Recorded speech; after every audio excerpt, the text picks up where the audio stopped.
Bonjour à toi, j'espère que tu vas bien. À l'heure où je filme cette vidéo, nous sommes donc tout début mars, on est le 1er mars. Et même si selon le calendrier moderne, le calendrier grégorien, nous ne sommes pas encore au printemps, en Ayurveda on considère que l'énergie du printemps a déjà commencé. On va sentir dans notre corps par exemple que la chaleur va remonter naturellement, même s'il fait froid toujours dehors. On va ressentir qu'on a par exemple envie d'aliments un petit peu différents. Et c'est un peu de ça dont je voulais te parler aujourd'hui.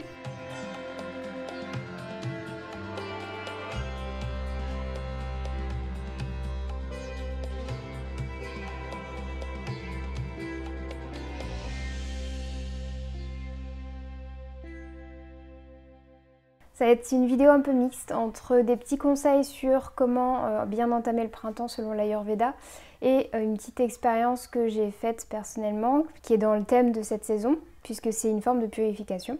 Si tu as le bullet journal, tu vois peut-être que dans les vidéos du mois, on parle beaucoup de ce sujet en ce moment puisque la purification est un thème qui est assez présent pendant le mois de février et aussi pendant tout le printemps selon l'Ayurveda, mais pas seulement. Beaucoup d'autres cultures ancestrales parlent de cette notion de nettoyage, de purification à ce moment-là de l'année.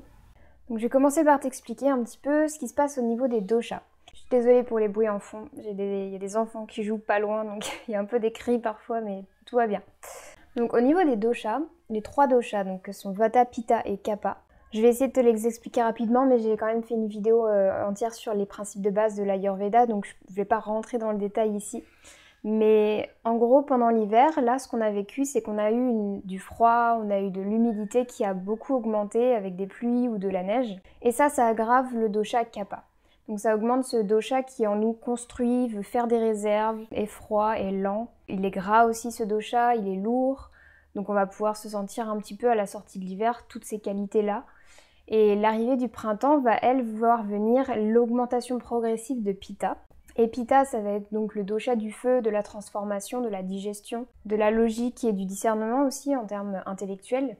Et quand ces deux doshas se rencontrent, ça fait quelque chose d'un peu particulier qui fait que cette saison est très importante en termes de santé. Puisque si on veut Kapha, vu qu'il est froid et lourd, ça ressemble un petit peu à de la crème glacée si on veut. Donc on va avoir quelque chose de figé. Tant qu'il fait froid en tout cas, ça va être figé. Et dès que la chaleur va commencer à réaugmenter, ça va se liquéfier complètement et s'évacuer. C'est pour ça que c'est au printemps que vont avoir lieu la plupart des petites pathologies comme les rhumes des foins, les allergies, l'asthme, ce genre de pathologies-là qui sont des déséquilibres liés à Kapha. On va peut-être produire plus de mucus que d'habitude, avoir les yeux qui pleurent, transpirer un petit peu plus. Donc tout ça, c'est des manifestations que Kapha est en train de s'évacuer du corps, si on veut. Et c'est hyper important parce qu'en fait, Kapha, s'il s'accumule dans le corps et s'il est déséquilibré, il va générer des blocages. Et les blocages, ça fait que les doshas ne peuvent pas circuler. Et notamment le dosha Pitta, qui pendant l'été, quand il fait très chaud, va être très aggravé. Et s'il s'aggrave mais qu'il ne peut pas circuler dans le corps, on va se retrouver avec des problèmes d'excès de feu dans notre corps, mais avec par exemple des extrémités très froides. Donc ça va être que la chaleur ne peut pas circuler. Et Pitta va pouvoir s'aggraver dans notre corps en créant des inflammations un petit peu partout et ne pourra pas s'échapper. C'est aussi important pour le dosha Vata, puisque le dosha Vata c'est celui qui est responsable du mouvement, de la respiration, de la circulation aussi. Et si lui il est bloqué dans son mouvement par Kapha ou par des toxines qu'on appelle Ama, il ne va pas pouvoir faire circuler cette chaleur ou faire circuler quoi que ce soit dans le corps. J'ai même lu récemment dans un vieux livre que j'ai trouvé en ligne qui date du 19e siècle. C'est au printemps que s'opèrent toutes les plus graves révolutions de l'organisme. Il est donc de l'urgence la plus absolue qu'une surcharge alimentaire ne gêne point l'expansion des forces vitales. Quand il dit les plus graves révolutions, c'est pas qu'on va avoir des pathologies graves forcément à cette saison, c'est juste que c'est un moment charnière en termes d'hygiène de vie et de santé pour le corps humain, mais pas seulement, pour la planète en général. Vous imaginez un sol qui pendant l'hiver a laissé tout tomber, les feuilles, les fruits qui restaient éventuellement sur les arbres, tout a pourri, tout est resté sur le sol. Et si ça reste là, si c'est pas transformé, si c'est pas évacué par des vents notamment, les vents jouent un peu ce rôle-là, ou la pluie par exemple. La pluie c'est de l'élément eau qui a un fort pouvoir nettoyant. La terre ne va pas pouvoir laisser pousser de nouvelles graines si elle est ensevelie sous des toxines ou des produits dont elle ne sait pas quoi faire. Donc elle va devoir d'abord transformer ces produits-là pour que ces substances créent une matière fertile dans laquelle va pouvoir germer une graine. Donc là, c'est ce qu'on fait pendant le printemps, on prépare notre terrain littéralement pour que d'autres graines puissent pousser et qu'on recommence une nouvelle année sur de bons pieds. Puisque en termes d'astrologie notamment, et la culture chinoise est aussi proche de ça, puisque leur nouvel an se situe en février, fin février en général. Et en astrologie, la nouvelle année commence entre guillemets au moment du printemps, puisque c'est la fin du tour du zodiaque, qui se termine avec le signe des poissons, dans lequel on se trouve actuellement. En tout cas, si tu regardes cette vidéo au moment où je l'ai publiée. Et du coup, c'est important de se relier à cette énergie de purification en ce moment, et que ça se répercute un petit peu dans notre vie de tous les jours. Et notamment, du coup, si tu as vu les vidéos du bullet journal, je t'ai proposé plein de formes de purification différentes, donc je te laisse du coup aller les regarder si tu ne les as pas encore vues. Et si tu n'as pas le bullet journal, tu peux toujours l'acquérir maintenant. Regarder les vidéos qui sont associées chaque mois, parce qu'il y aura une nouvelle vidéo tous les mois. Et tu peux aussi le commencer n'importe quand, puisque le bullet journal, il y a les mois qui sont les uns après les autres, en commençant par janvier notamment. Mais il n'est pas daté, donc tu peux même le commencer l'année prochaine ou dans 2 ans sans problème. Donc si jamais ça t'intéresse, tu peux aussi nous rejoindre en commandant ton bullet journal maintenant. Dans tous les cas, je vais quand même te donner dans cette vidéo des petits conseils d'hygiène de vie qui vont vraiment t'aider dans cette saison. Mais de manière générale, on va essayer de diminuer la qualité lourde, la qualité froide, la qualité stagnante, lente. Donc au printemps, on va se remettre à bouger, on va être au contact du soleil aussi, puisque le soleil transforme, c'est du feu. On va alléger aussi notre alimentation, on va choisir des goûts qui sont plus appropriés pour le dosha kapha. Et ces goûts-là vont être le goût amer, le goût astringent et le goût piquant. Bien sûr, il faut faire attention à ta propre constitution et tes déséquilibres actuels, ça ne change pas. Il faudra toujours adapter ton alimentation à ça, mais tu peux, dans ton alimentation basique, on va dire, en fonction de cette constitution, rajouter un petit peu plus de ces goûts-là. Et l'amertume notamment, qui est un goût très très important pour la purification, qui en plus est intéressant parce qu'il purifie aussi Pitta, donc ça empêche que Pitta s'aggrave de trop si jamais les températures augmentent. L'amertume, on va la retrouver dans les feuilles vertes, les légumes verts de manière générale, ou encore le curcuma. Dans le cacao aussi, dans le cacao cru, qui n'est pas transformé en chocolat, auquel cas il y a plus de qualité lourde et sucrée que amère. On va le retrouver dans la plupart des tisanes détox en fait, tout simplement. Donc ça peut être intéressant de consommer plus d'aliments avec ce goût-là, avec des qualités légères, avec une facilité à digérer. On va faire d'autant plus attention à son feu digestif à ce moment-là, puisque chaque moment de changement de saison peut être une cause de déséquilibre. Donc c'est un moment de fragilité, parce que potentiellement si on ne fait pas attention à notre hygiène de vie. Donc encore une fois, avoir suffisamment de sommeil, mais pas trop non plus, puisque par exemple dormir trop tard le matin ou faire des siestes, ça peut aggraver kapha. Donc à la saison du printemps, on va plutôt éviter ce genre de pratique-là. On va chercher à être dans la nature. La nature a tendance à beaucoup augmenter le métabolisme, le système immunitaire, la joie, et on sait à quel point les émotions sont reliées à la santé, n'est-ce pas? On va par exemple pouvoir faire un petit peu plus d'activité physique, donc que ce soit en nature, c'est encore mieux puisque là on va pouvoir s'oxygéner bien, être au contact des éléments et notamment du soleil et de la végétation.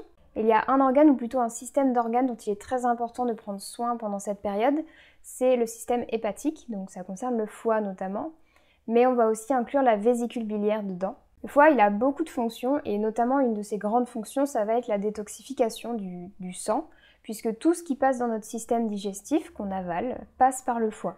C'est hyper important à savoir parce que ça veut dire que du coup, si lui ne fonctionne pas très bien ou s'il est un peu encombré, toutes les transformations, les détoxifications ne vont pas pouvoir se faire.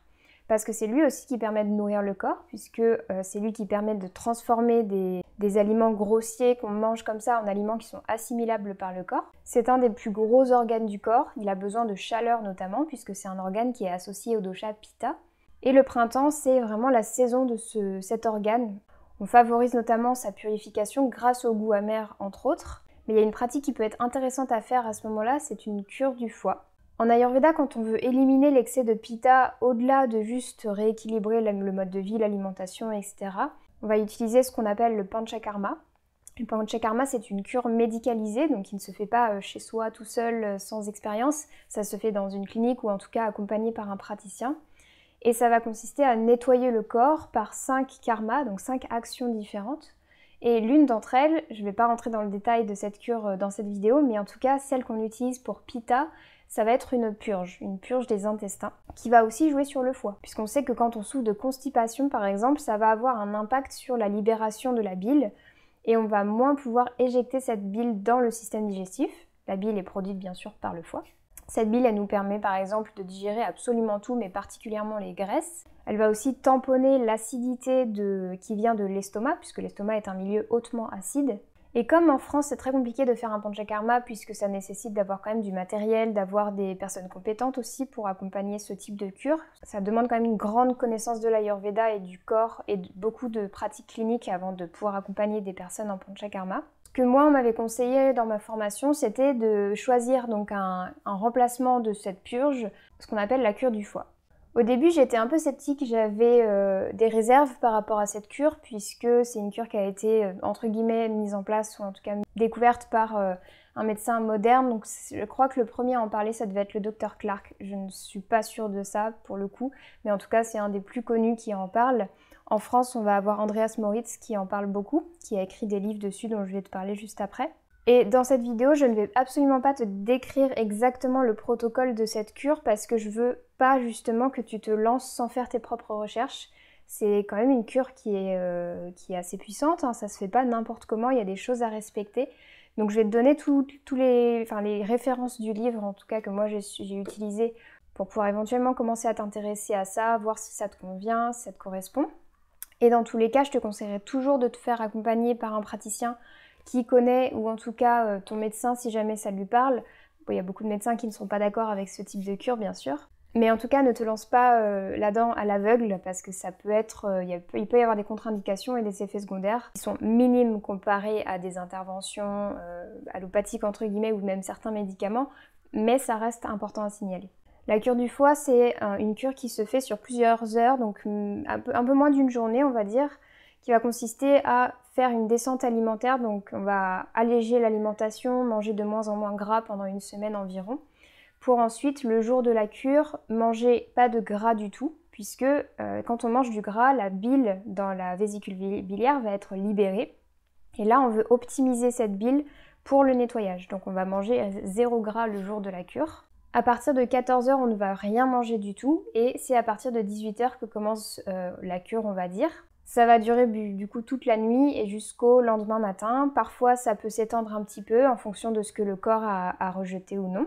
Et le but de cette cure, c'est de retirer un maximum, notamment les calculs qui se forment naturellement, plus ou moins naturellement, dans le foie et dans la vésicule biliaire. Parce que c'est pas seulement quand on va avoir des gros calculs hyper durs qu'on doit ensuite opérer. Ça, c'est un peu la phase terminale, si on veut, de la santé, au niveau de la santé du foie. On n'a pas envie d'arriver à ce stade-là, donc on va prévenir ça en éliminant au fur et à mesure les calculs qui sont un peu plus petits, potentiellement. Parfois, il y en a aussi des gros qui ne se sont pas manifestés, mais en tout cas, il peut y avoir beaucoup de choses dans le foie qui se stockent, puisque le foie est un lieu de stockage, de manière générale. Un lieu de stockage des graisses, un lieu de stockage des protéines. Donc il y a encore plus de risques, entre guillemets, d'avoir des accumulations à ce niveau-là. Et la deuxième chose qui est intéressante par rapport à la cure du foie, c'est qu'elle va aussi éliminer l'excès de pitta qui a pu s'accumuler, puisque, comme je te l'ai dit tout à l'heure, le foie est un organe lié à pitta. Donc il est gouverné par ce dosha.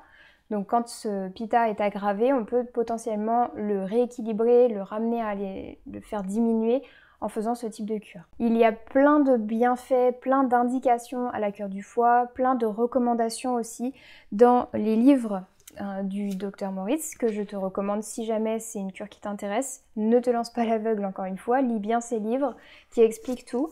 Je te les montre ici, il y a 2 volumes, il y en a un qui explique plus pourquoi faire ce type de nettoyage, quel bienfait ça peut apporter, quels sont les signes aussi que le foie est fatigué, qu'on a des calculs. Et le deuxième volume, ça va être vraiment dans la pratique, comment on le met en place, qu'est-ce qui peut être fait pour remplacer certaines choses si jamais on a des contre-indications ou quoi que ce soit. Donc voilà, pour moi c'est essentiel de lire les livres, ou en tout cas de se renseigner vraiment beaucoup avant de se lancer. Et donc j'ai pratiqué cette cure il y a ce week-end, je l'ai testé. Ça a été plutôt bien, je m'attendais à plus de difficultés que ça, mais vu que j'ai l'habitude de faire J'ai déjà pratiqué des jeûnes par exemple par le passé, ou des lavements, des choses comme ça, donc ça m'a pas choqué plus que ça. Maintenant, quand on n'a pas l'habitude, c'est sûr que c'est une petite cure, hein, donc c'est une purge aussi, on va devoir avoir accès aux toilettes assez facilement pour pouvoir évacuer tout ce qui sort. C'est très irrégulier d'une personne à l'autre, ça va totalement dépendre de ce qu'elle a pu accumuler dans son foie, de son élan vital, parce que si jamais elle n'a pas beaucoup d'énergie de base, ça va être compliqué pour elle de se nettoyer et d'éliminer beaucoup. Ça va aussi dépendre de sa constitution, de ses déséquilibres qui se sont accumulés, enfin bref, plein de choses encore. Donc si jamais tu vois des expériences en ligne, en vidéo ou quoi que ce soit, ça peut être intéressant si jamais tu veux aller voir comment ça se passe pour les autres, mais sache que les cures du foie sont uniques, c'est-à-dire qu'il n'y en a pas deux qui se ressemblent, même pour une seule personne, puisque c'est une cure qu'on va faire assez régulièrement ensuite, si jamais on a des pathologies qui se sont installées. On va pouvoir faire des séries de cures, puis s'arrêter, puis des séries quand il y en a le besoin. Parfois, il n'y a pas deux cures qui se ressemblent dans une série, par exemple, pour une seule personne. Donc c'est important de prendre ça en considération si jamais tu commences à faire des recherches, voir des témoignages, etc. Ça peut rassurer, mais parfois ça peut aussi faire peur, alors qu'en réalité, ça peut se passer de manière totalement différente pour toi. Et pour moi, ça s'est plutôt très bien passé jusqu'à présent. J'ai pas de problèmes qui se sont manifestés ou quoi que ce soit. Au contraire, je voulais te parler justement des bienfaits que j'ai ressentis. Donc pour l'instant, c'est tout récent. Ça fait à peine quelques jours, même pas un jour que c'est terminé, ou en tout cas que j'ai commencé la cure, donc j'avais pas non plus de gros déséquilibres avant, mais sachant que c'est un moment de purification et que j'ai Pitta qui est en dominance dans ma constitution de naissance, je voulais prévenir les aggravations de ce dosha en faisant cette cure. Et ce que j'ai observé assez rapidement, c'est un état de lâcher prise, donc moins d'irritation, moins d'énervement, moins d'impatience aussi. Plus de légèreté forcément parce qu'on allège l'alimentation pendant presque 24 heures, donc mine de rien ça joue sur le système digestif et sur tout l'état du corps de manière générale. Ce qui peut être intéressant de noter aussi, c'est que j'ai eu des petits moments où j'ai des émotions qui sont remontées. Je les ai laissées vraiment s'évacuer pour le coup, parce que je savais que la fatigue plus cette cure avait joué, et ça fait beaucoup de bien. Et dans la dernière partie de cette vidéo, c'est ce dont je voulais te parler, les émotions. Tu sais, on en a parlé déjà beaucoup, que ça a un immense impact sur notre santé de manière générale. Et le foie est très lié à la colère, à la haine. Et la vésicule biliaire, elle, est aussi liée à tout ça, mais plus particulièrement à la frustration. Puisque le foie, c'est l'organe qui transforme, qui est en action constante en fait pour métaboliser tout ce qu'on a dans le corps, pour nettoyer notre corps. La vésicule, elle stocke la bile. Donc elle la garde le temps que on l'évacue. Donc quand on a des frustrations, la frustration c'est une forme de contraction, de fermeture au niveau émotionnel. Et la bile, si elle ne peut pas s'évacuer, elle va s'accumuler dans la vésicule et potentiellement former des calculs, donc des sortes de petits cailloux. Donc il y a vraiment une analogie entre ces deux notions qui sont la frustration et la vésicule biliaire. Donc il faut savoir qu'au niveau énergétique, elles sont reliées. Et donc si tu as des soucis au niveau du foie qui peuvent notamment se manifester par des problèmes de peau, par des problèmes digestifs bien sûr. À l'extrême, ça peut créer notamment des nausées, une peau un petit peu jaunâtre, des yeux jaunâtres. Il y a énormément de choses qui sont reliées à la santé du foie, donc là encore je te laisse lire les livres sur la cure qui décrivent vraiment bien tout ça. Tu vas pouvoir jouer justement sur ces émotions. Est-ce que c'est des émotions que tu ressens souvent dans ta vie? Et là ça va être de laisser sortir ces émotions, de les évacuer d'une manière saine bien sûr. Je ne veux pas dire qu'il faut commencer à crier sur tous les membres de sa famille pour évacuer sa colère, c'est pas du tout sain de faire ça. Mais il y a des choses à faire, il y a l'écriture, il y a être en pleine nature aussi, ça aide énormément. Les relâchages aussi émotionnels qu'on peut avoir, comme certains aux États-Unis appellent ça des rituels de rage par exemple. Donc les gens vont crier pour justement laisser les choses sortir. Et je pense que là ça va être selon la sensibilité de chacun que ça va se faire. Donc si toi tu es plutôt dans l'écriture, plutôt dans l'artistique, donc si tu as besoin de l'exprimer de cette manière-là, ça va être hyper intéressant. Et là je t'invite aussi à regarder ma conférence sur le lien entre les émotions et la santé si tu veux comprendre un petit peu plus comment ça fonctionne. Mais en tout cas, je suis témoin. Quand tu vas jouer sur tes émotions, tu vas jouer sur ton corps, et surtout quand tu vas nettoyer ton corps dans la matière, donc l'élément terre, tu vas pouvoir nettoyer tous les autres corps, dont le corps mental et émotionnel, et ça fait beaucoup de bien. C'est quand on est dans un esprit apaisé qu'on peut voir la vie de manière un peu plus fluide et joyeuse notamment. Donc voilà, c'était une vidéo un petit peu random où je t'ai parlé de plusieurs sujets en même temps qui ont tous un lien avec la saison du printemps, la purification.